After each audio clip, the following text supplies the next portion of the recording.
Most people seek companionship not just for the joy of connection, but for the comfort of affirmation. We tend to gravitate toward people who affirm our beliefs, validate our emotions, and make us feel that we belong.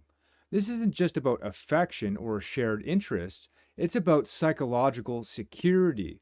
In a vast and uncertain world, being surrounded by people who reflect back our internal landscape makes us feel more secure.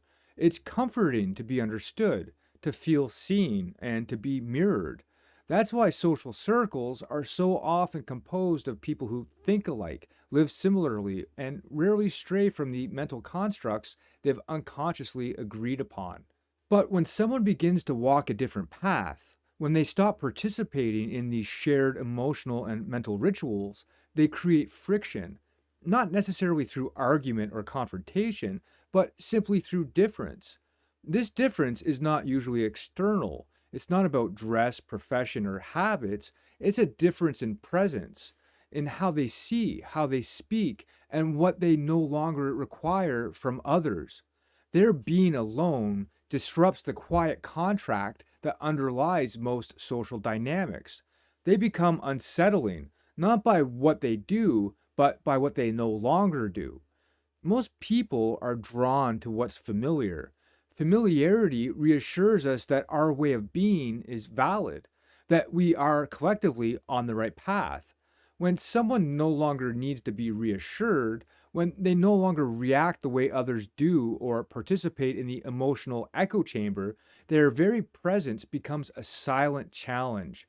They become difficult to categorize. They stop fitting into the structure that others rely on for their sense of normalcy. And so, rather than confront the discomfort this brings, many people distance themselves from the one who has changed. There's an unspoken agreement in many relationships. I will validate your worldview if you validate mine. I will mirror your emotional responses, and in return, you will mirror mine.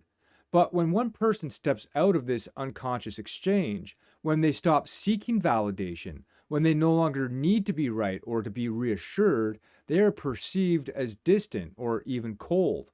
They seem different, not in attitude, but in their very energy. They no longer play the same game, and this to others can feel like rejection, even when no rejection is intended. Validation is the glue that holds many relationships together. It's what people seek in conversations, in moments of doubt, in emotional intimacy. When someone no longer offers that, when they no longer respond in the expected ways, it creates discomfort. Not because they are cruel or indifferent, but because they have stopped reinforcing the identities others have built for themselves. In their silence, others begin to hear the noise that they've been living in.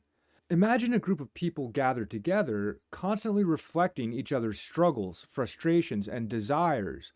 Now imagine that one person in the group stops participating in this pattern. They still listen, but they don't react. They don't get pulled into the same drama. They no longer echo frustrations, nor do they offer empty encouragements. They are simply present, unshaken, and neutral. Their calmness, their detachment, is not seen as wisdom, but as alienation. Their lack of reaction feels like judgment, even if no judgment is present. To those still dependent on emotional reinforcement, this shift can be deeply unsettling. They may feel exposed. They may feel for the first time that their own dependence on external approval has been made visible. And so, rather than facing that uncomfortable truth, they seek out others who will continue to provide the kind of validation they crave. The person who no longer plays along begins to fade from their lives, not through anger, but through quiet incompatibility. This is why those who walk a path of awareness often find themselves alone, not because they do not care, not because they do not love, but because they no longer feed the patterns that most relationships are built upon. They no longer participate in the mirroring game. They no longer reinforce the stories others tell themselves to feel safe. They have entered a space of neutrality, of presence, of inner peace, and for most, this is deeply uncomfortable.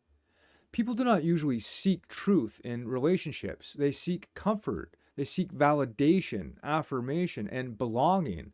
And when someone stops providing these things, when someone simply exists without needing to be seen, understood, or accepted, they are perceived as an outsider. Not because they've done anything wrong, but because they no longer fit the framework of mutual reinforcement.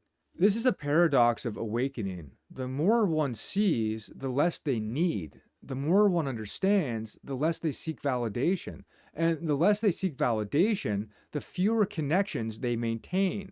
Not out of bitterness, not out of superiority, but because most relationships require mutual participation in illusion. Once one person stops believing in the illusion, the bond weakens. Yet, for those who have stepped beyond this illusion, solitude is not a punishment. It's not a loneliness in the way most people understand it. It's a quiet liberation. It's a stillness in which relationships are no longer based on dependency, but true recognition. These rare connections are not built on emotional barter, but on presence, on resonance, and on mutual clarity. When someone reaches this state, they no longer fear solitude. They don't seek companionship to fill a void. They don't form friendships that require them to play a role or perform emotional tasks. They move through the world freely without needing to be understood or approved of. And in that freedom, they find something few ever experience: peace without dependence. The way people interact is shaped by social architecture, unspoken rules, habitual emotional exchanges, expectations that create predictability. These patterns make people feel safe, like the world is understandable. When someone no longer engages with these patterns, they disrupt that perceived order. They no longer conform to the roles that they once played. Conversations become shorter, invitations stop coming.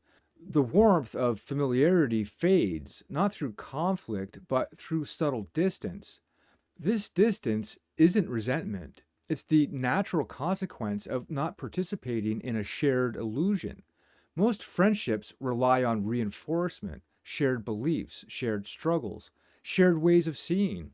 When one person stops needing those things, the foundation of the relationship erodes, not violently, but inevitably.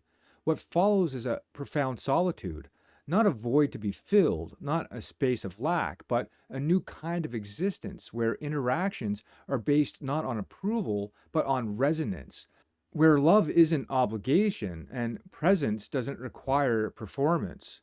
This is why those who see clearly often walk alone, not because they're broken, not because they're difficult, but because they no longer participate in the system.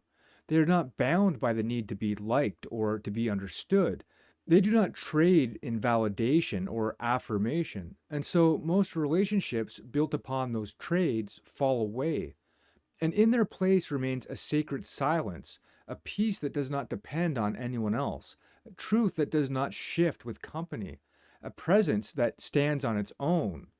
Solitude in this context is not loneliness, it's the natural state of one who no longer plays the game.